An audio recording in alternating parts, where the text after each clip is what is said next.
Yine oturak kura bozuk mu? Aa, Ne işe yeğenimden beri oturak kuruyorsan sen hey. İtibar et kırasam. Yeğenime bir ay bok kaldı. 90 bin oturak kura yapsan sen. Ya siz olamıyor bu oturaklarını. bu oturakta sizin yok bundan sonra. Bu hemen öyle gerek neyse bu. Ya o tane zaman muhafaza ediyor da. Kışın yazın gerek falan var. Lekin bir klientlardan savol tuttu ha ağzı. Aa, Oturak neydi borsak gibi.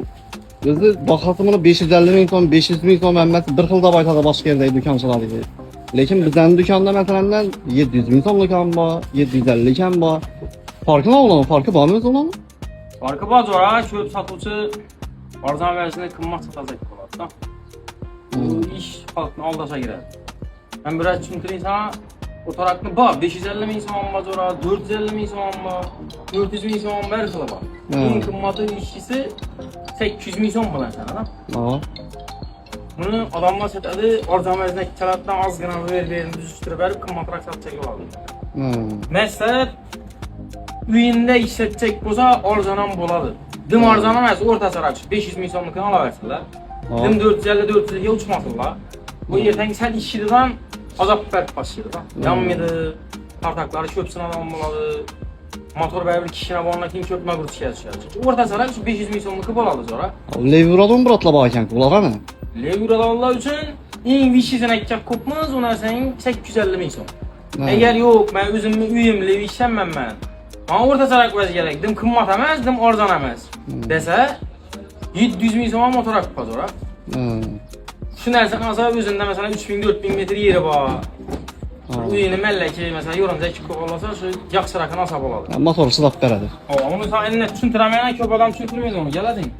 Sen yani otura ettin, 3 kilo oturak asıp kopmaz yani. 500 milyon, 700 milyon, 850 milyon, 3 kilo asıp kopmaz. Geledin.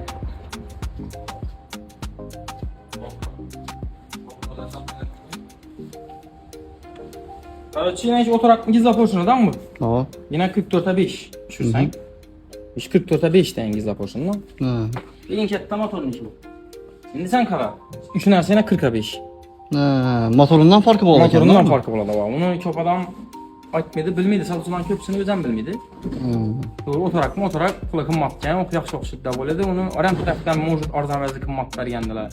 Bəzi sifətindən bağlıqdan sonra mesela 40'lık asa üyine boladı kurdu. Atıcına bak tarafı işkin əlində ortalamaka boladı. Lakin eğer uğrak yeri olsa, 3000, 4000, 5000 metre yerleri olsa orta sarak vəzli olan yaxşı. 650-700 milyonluq vəzli boladı. Eğer bundan hem çok gektar yerim vadasa, Yankı Aytkanan'ın 800 milyon, 850 milyonluq vəzli normalde vəzli var. Ulan hem turu köp. Mesela şu 750 milyonda tutulan, 700 milyonda tutulan vəzimiz ora, məndə 8 kılı var. Keyin arzanının bir 6 xılı var. En qımmatına, yani 850 milyon deyəndən zorunu, bunu bir 5 xılı var. Şimdi tur köpək kessəm adamma gəlib durub kəllə ağrıq gedər adam. Doğru. Kabul etmin kaladı ucu mesela. Ben özümdən üçün deyim, bir yerə barsam 15 xılı vəz göstərkən yerdən bərabər almayın çık gedəsən mi? 5 xılı vəz durğan olsa çəyləş imkaniyyəti oladı bərabər. Şimdi bu yerde görüp, çalıştırıp zorları da. veredi. Bak, zorları var. Birinci kol axı. Birinci kol. Birinci kol. Ama biz yapmayız. Üzerimiz. Sadece aldırıp oturan üzerimiz. Deyim ama geladiler. İşi bitti giderdi, yakıp işleri teşkil beraber yapsın. Oldu, rahmet. Yaxşı sonra.